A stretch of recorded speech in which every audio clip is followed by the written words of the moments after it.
way out of here.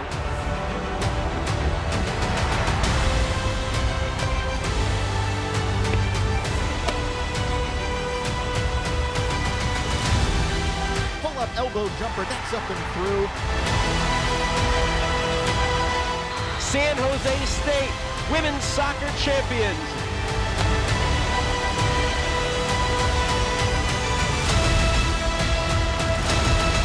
They have completed the perfect season, 7-0.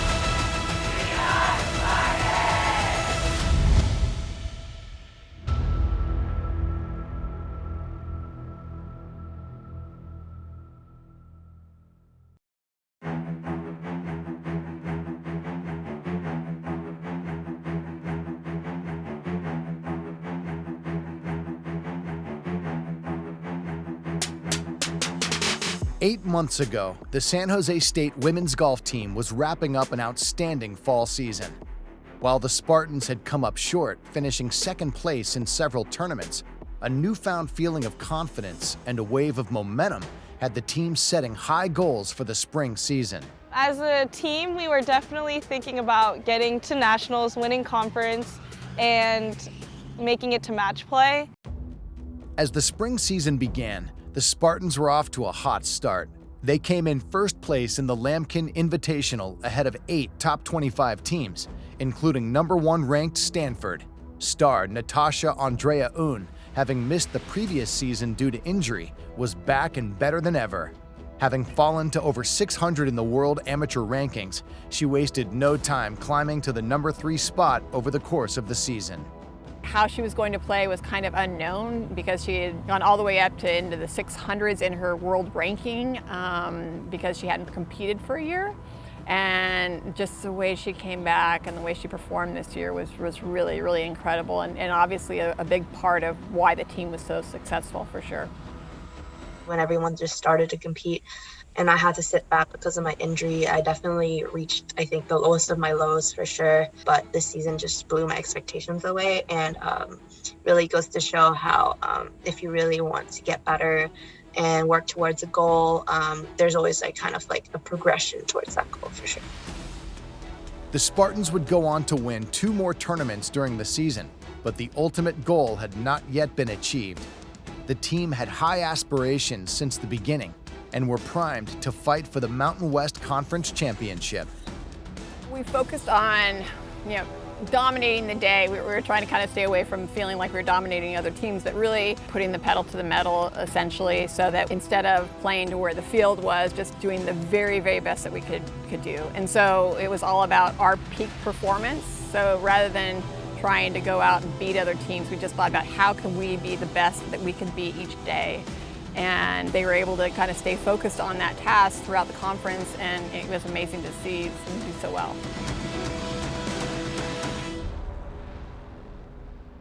As they had all season long, a confident Spartan team rode that wave of momentum all the way to a conference championship.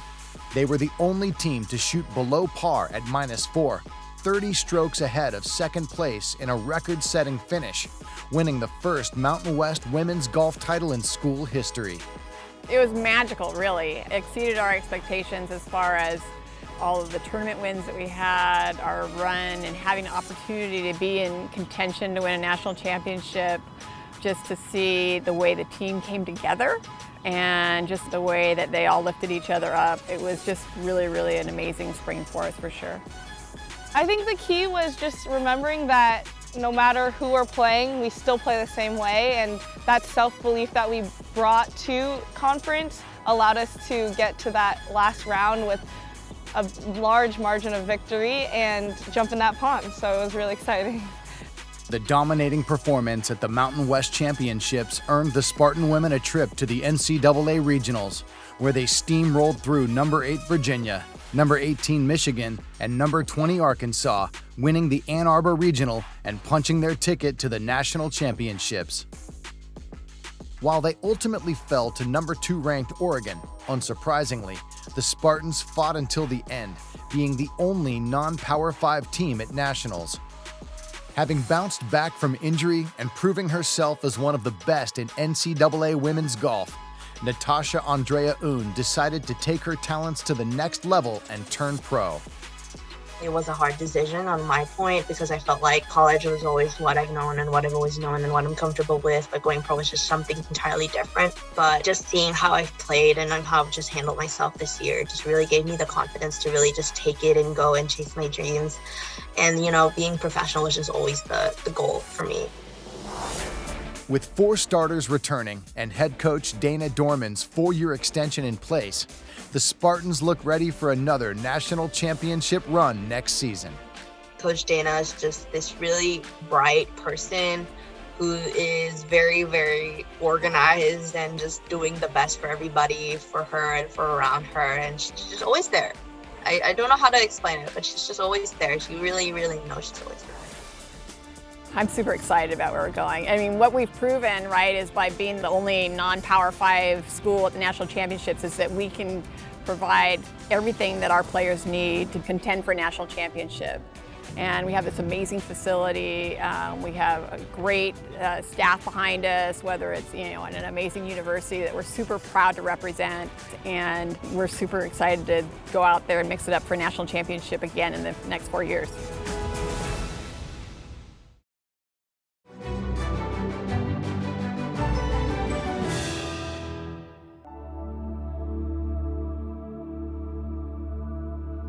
San Jose State University has lost a legend. Lawrence Phan, SJSU's Sports Information Director for the last 42 years, passed away in February at the age of 67. Recently, friends, family, and fellow Spartans gathered at CEFCU Stadium to celebrate the life of this beloved member of the Spartan family. Lawrence is a legend, and he added not just to this university, but the whole city of San Jose. A San Francisco native, Lawrence joined the SJSU Sports Information Department in 1980. His encyclopedic knowledge of sports, as well as his friendly demeanor, was immediately apparent to those around him. A few weeks after we moved to San Jose, we met this young new sports information director at San Jose State named Lawrence Phan, and that was in July of 1980.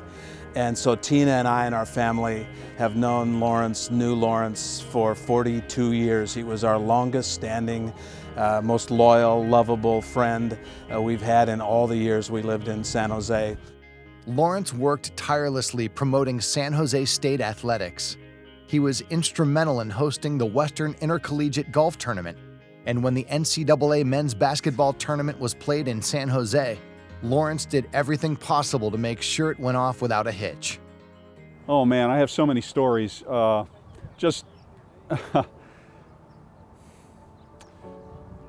stories though are all around a theme, and that is that nobody loved San Jose State more than Lawrence. In 1997, it's a big deal. The new arena's opened up in downtown San Jose. San Jose State is hosting the NCAA West Regional for the first NCAA tournament in that building. And San Jose State is the host school, and Lawrence wants to make sure everything is exactly right. And so he never left the building the whole weekend. He stayed, he was there when it opened on the first day of the games. And at night, they would kick him out into the parking lot, and he slept in the car in the parking lot until it opened up in the morning, and came in and kept working. And because he didn't want San Jose State to miss a beat in terms of all the things they needed to do. A member of COSIDA, the College Sports Information Directors of America since 1978, Lawrence made history as the first Chinese American enshrined in that organization's Hall of Fame in 2012. He also served on the board of the San Jose Sports Authority, which honors local sports legends each year with its own Hall of Fame induction ceremonies. Working with Lawrence doing the Hall of Fames remains, one of the honors for me, for him to keep calling back, keep coming back and saying, can you help us? Can you help us honor all of these great people in San Jose State athletics? And Lawrence, like so many other people, is the glue that held that all together. While Lawrence's work ethic was unquestioned, what most will remember about Lawrence is his caring nature. fan cakes baked by Lawrence and given to media members were a treat looked forward to by every visiting school. His friendship and generosity knew no bounds, and no matter how much time had passed, once you met Lawrence, you were a friend for life. I got an opportunity to do some color analyst for San Jose State basketball. In the first game, man, Lawrence greeted me like, welcome home. And, you know, he had some fan cake with my name on it ready for me, gave me a bottle of water because he felt I probably would need it during the game. I always wondered why he stayed at San Jose State as long as he did. And at one point, you know, he was a UC Berkeley alum, and that job came open, and another friend of mine went to him and said, if you want that job, we'd be glad to put in a good word for you. And he said, no, my work is not done here at San Jose State. Lawrence was the ultimate public servant. He loved San Jose State. He gave San Jose State everything he had to give. Fan. That's exactly what he was. He was San Jose State's biggest fan and every student-athlete's biggest fan. Has anyone been the pure epitome of a celebration of life than Lawrence? Every day he celebrated life. It became very obvious that he always looked for and emphasized what he saw as the best in everyone that he encountered.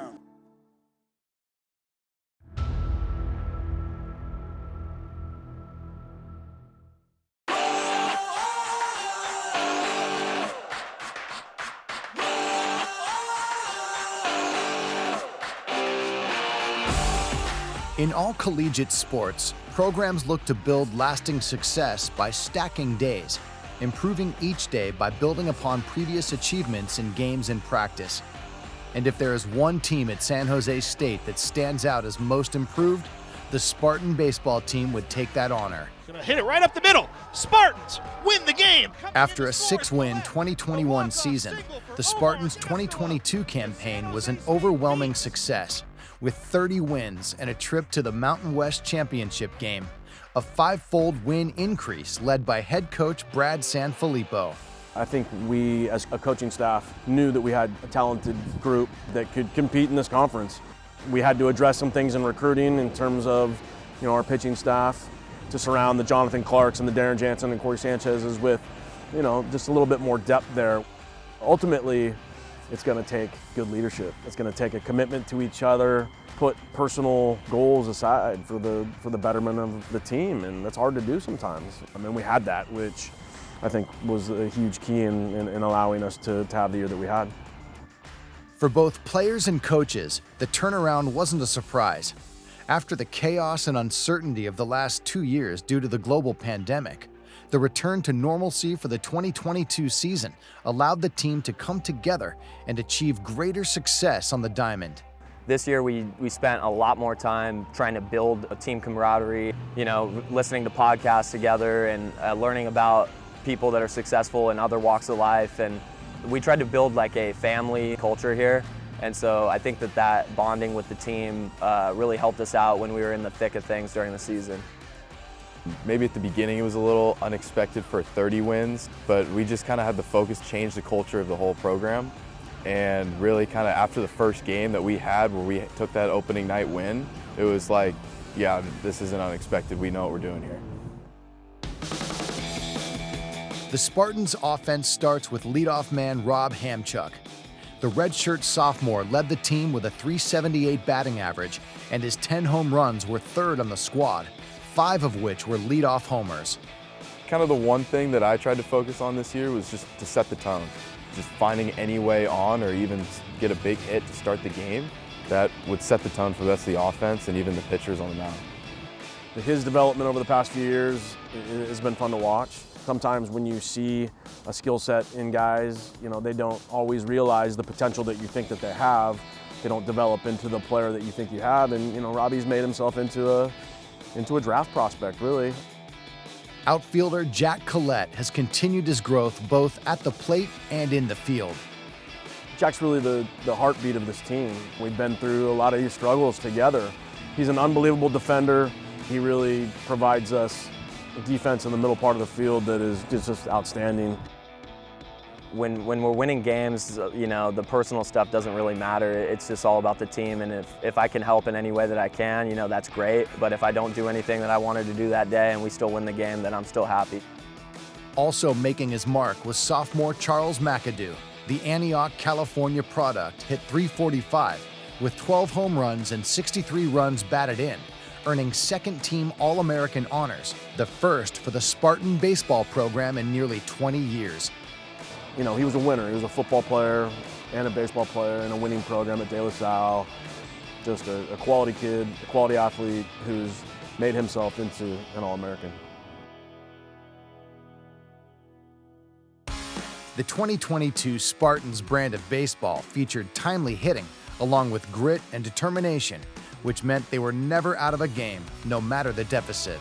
There were two really good comebacks. We had one at New Mexico that we came back late in the game and we scored, I think, 5 runs in the 9th to win that game. And then we did the same thing at San Diego State earlier in the year against, you know, a rival team. That was awesome. We were down to our last strike, and we ended up scoring a bunch of runs and coming back to win that game. A strong showing in conference play carried SJSU into the Mountain West tournament, where they beat the University of Nevada twice before falling to Air Force in the championship game. Seeing your season end when you're that close to making it to a regional is just, it's a little heartbreaking. We believed it till the very end. You know, we had 2 strikes and 2 outs with nobody on the last inning, and everybody's at the top of the fence cheering on their teammates. And that's what got us to that game, was believing in ourselves and playing fearlessly. Unfortunately for the Spartans, another comeback win was not in the cards at the Mountain West Championships. But despite the loss, Coach Sanfilippo's mantra of stacking days has the Spartans building the foundation of a perennial Mountain West Conference contender. Coach Sanfilippo always talked about stacking days, and that was something we tried to do every day, was stack a winning day. And you know, building a winning culture is tough to do, especially since it hasn't been done in a long time here. And so that was a big point of emphasis, was just stacking those victories every day. I think we can have a minimum of 35 wins next year. I think we can do 35 wins, championship game, win it, take a regional.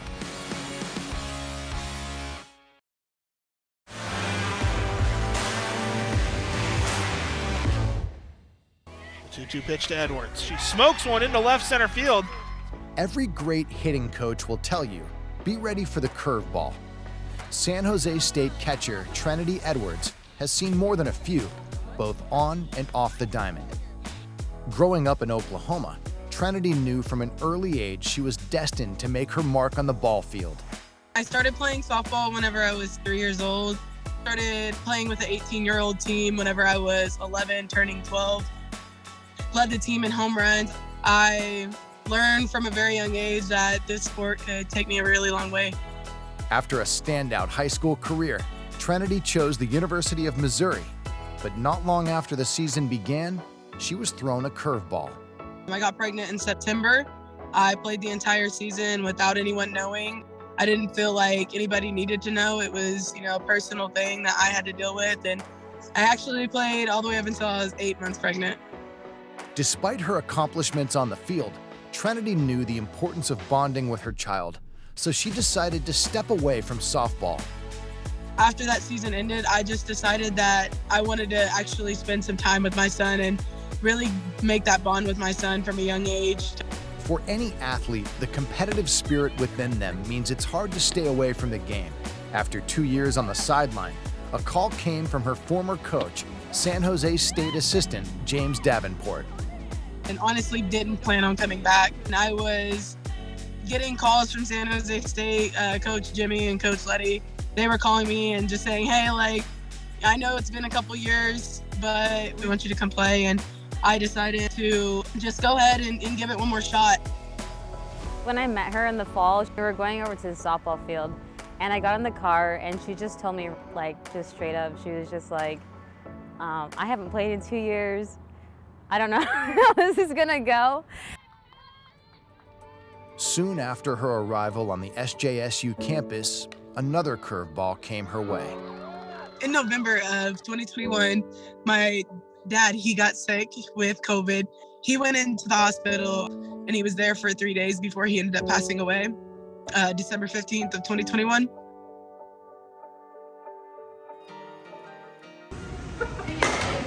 The death of her father meant Trenity would need to help run the family hitting instruction business. Her playing career at SJSU was in serious jeopardy, but a novel solution made her spring season possible. She came back to me and said, "Hey, Coach, I'm going to give you a possibility. Let's talk about, me coming back, but I'm going to have to find a way to go back and work my dad's job." I said, there's only one way I could do it, and I kind of said it as a joke at first. I said, hey, let me fly back and forth. I could work on Mondays and Tuesdays. I could fly out there on Wednesdays, and then I could fly back home on Sundays. I just went home that night after listening to her and said, why not? Let's give her an opportunity and see if she can do this. Trinity's dedication has allowed her to keep her commitments to both her family and her Spartan teammates.